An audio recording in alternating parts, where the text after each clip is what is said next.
Honestly, we go back a long way. Hey there, Sharon Horne-Ellstrom here. Welcome to day 1602 of What You Up To Now, documenting the journey of primarily the business journey, transitioning from the brick and mortar corporate world of business over a quarter century in corporate America, over 27 different businesses and industries offline before I came online in 2017. And since then, I've been playing with different things on the internet, summits, courses, boot camps, workshops, all kinds of things, webinars, automated webinars, you name it. Funnels. I started out in funnels because as I came online, my offline experience over 47, probably 49 years almost now of business experience offline before I came online. Now I dabbled and was curious about the internet all along, but I never really jumped in and did much. Had a website here, a website there that was created mostly by someone else. Really wasn't much active in social media at all until I struck out and came online. And then I got pretty active on social media. So today I do, and for the last, it's my 5th year now of doing an annual challenge online, as well as sharing in a business group, Supersize Your Business for female entrepreneurs, an idiom every day. Now I started doing an idiom every day when I was moving out of my house following my divorce.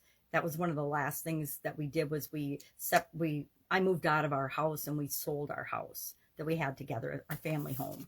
And when I was doing that, when I was packing up and moving, and believe me, 25 years in a house, and we hadn't been in our house 25 years, but we'd been together more than that, but we'd been married for 25 years, and we had 2 kids and all the things that go with that in our dream house.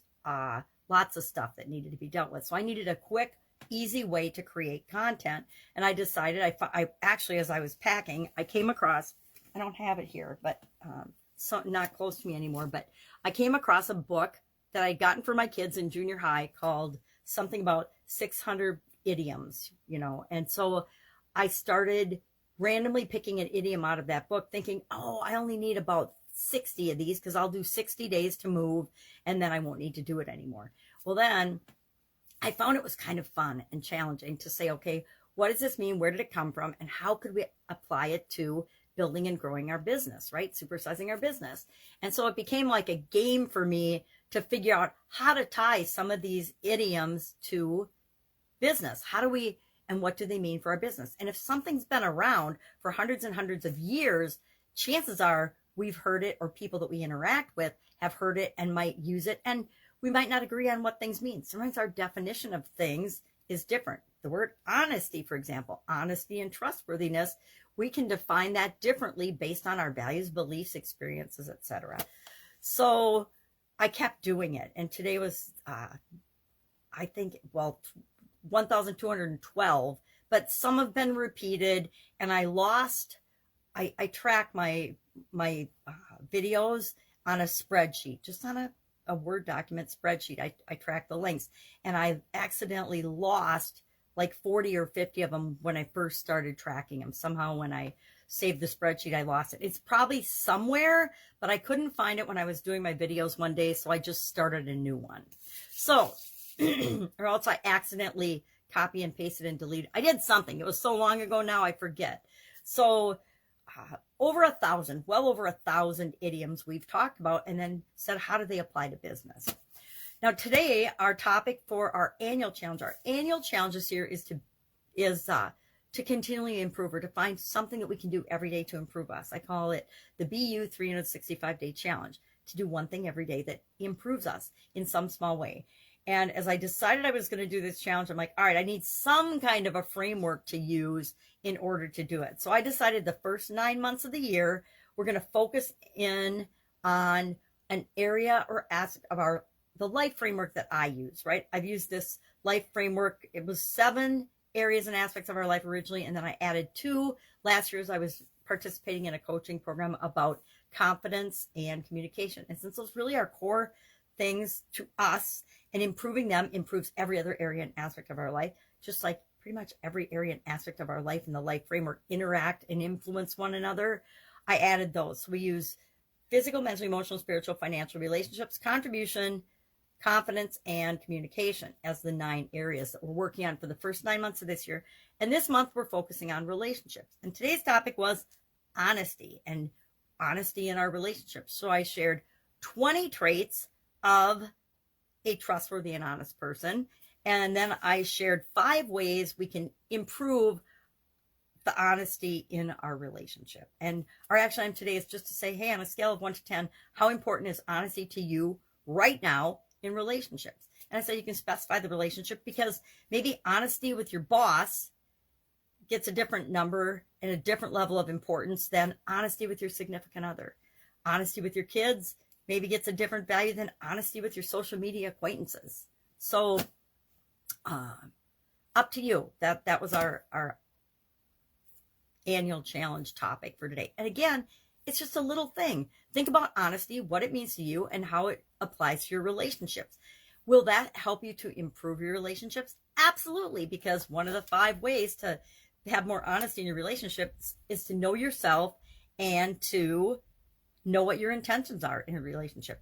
If you're in a relationship just to go out and have fun, and the other person's in the relationship because they want a long-term life partner, there's going to be some disconnects there, right? So you have to know what your intentions are. All right, busy week. Monday, busy week. The kids are getting ready to go to Alaska. So that means granddaughter duty for me next week. And next 2 weeks, I'm super excited. I love hanging out with my granddaughters. Granddaughter or granddaughters. Dogs. Okie dokie. I love the dogs, but they are very high maintenance. More high maintenance than my granddaughters, I think. If I can help you in any way this week, today, hit me up, direct message, Voxer me, pajamagrandma@gmail.com. If you don't know what Voxer is, I highly recommend looking it up if you work with or interact with other people. Now, me being visually challenged, Voxer is one of my favorite tools because it's a walkie-talkie tool on my phone where somebody can just press a button and record a message asking me a question, and then I can just push the button and reply or respond. And so it's quick and easy, and as long as I'm continuing to offer to help people, I will make my Voxer available. As I'm getting busier and when there's other things going on in my life, it might take me a little bit longer to answer, but I do answer. I think it's important. I do what I say I'm going to do, and I encourage you to do the same. But if you got a question, you're like, okay, I've been struggling with this, and maybe it's an easy online technical question. When I first joined the internet world, I joined ClickFunnels and I became a ClickFunnels certified partner. Then they canceled that program and now they just rolled it out again as a program again, which I am excited about because I think that people, it helps if they go through a structured training program and learn how to really do things and apply it before they go out and sell that they know how to do it and they know how to apply it and they charge people money for it. So I'm excited that they brought that program back.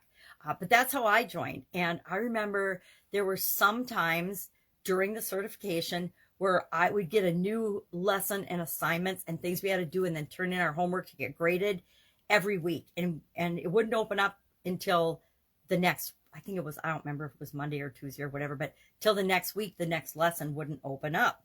And so I remember there were some lessons and only a couple of times, but I would get stuck on something and try as I might, I couldn't figure it out. Well, fortunately, we had a support group that we could ask questions in. And I would put off asking questions. And then I would finally answer. I would type in the question. And even before anyone could answer, boom, I knew the answer and I figured it out.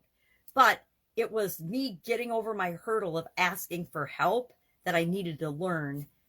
And it was awesome that group was there. So I like to offer up and be that supporter group. And it can be a business question, offline or online. It can be a mindset question. It can be a personal development question. It can be related to the challenge. It cannot be related to the challenge. But if you are stuck and you don't know what to do, I guarantee in 5 minutes or less, we can get you moving and you know what to do. You won't be stuck. Now, we're not going to solve all of the challenges that you face in 1 minute or 5 minutes in the world, but we can get you moving on the next thing that's right for you to do. All right. Have an awesome day. I'll be with you tomorrow. Bye.